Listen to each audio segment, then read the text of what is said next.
कळवण तालुक्यातील भूमी अभिलेख कार्यालयातील लिपिक विजय हनुमंत गवळी यास लाच घेताना लाचलुचपत प्रतिबंधक विभागाच्या पथकाने रंगेहात पकडले। तक्रारदार मनोज रामदास जाधव यांनी त्यांच्या वडिलोपार्जित शेत जमिनीचे मोजमाप करून अहवाल तयार करण्यासाठी लिपिक गवळी यांनी 8,000 रुपयाची लाचेची मागणी केली होती। या संदर्भात तक्रारदाराने नाशिक येथील लाचलुचपत प्रतिबंधक विभागाकडे तक्रार दाखल केली होती। त्यानुसार कारवाई करण्यात आली। 31 जुलै रोजी सापळा रचण्यात आला आणि त्यावेळी गवळी यांनी तक्रारदाराकडून 3,000 रुपयाची लाच स्वीकारताना भूमी अभिलेख कार्यालयातच रंगेहात पकडण्यात आले। त्याच्या विरुद्ध भ्रष्टाचार प्रतिबंध अधिनियम 1988 च्या कलम 7 अंतर्गत गुन्हा दाखल करण्यात आला असून पुढील तपास सुरू आहे।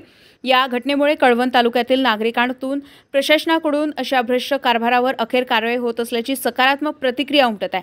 अनेक शेतकरी व आदिवासी बांधवांकडून यापूर्वीही कार्यालयातील कर्मचाऱ्यांकडून आर्थिक शोषण केल्याच्या तक्रारी होत्या, मात्र कारवाई न झाल्यामुळे नाराजी होती। या कारवाईनंतर प्रशासनाकडून पारदर्शक आणि जबाबदार वर्तनाची अपेक्षा वाढलेली आहे। दरम्यान माणूर येथील प्रशासकीय कार्यालय येथे सर्व शासकीय कार्यालय एक खिडकी योजनेअंतर्गत असताना फक्त भूमी अभिलेख कार्यालयात या ठिकाणी का नाही? सदर कार्यालयात सीसीटीव्ही कॅमेरे का बसवण्यात आले नाही? सदर कार्यालयाच्या कामकाजासंबंधी फॉर्म बाहेरील आवारात एका खासगी घरात का उपलब्ध करून दिले जातात? असा संतप्त सवाल कळवणवासियांकडून व्यक्त केला जात आहे।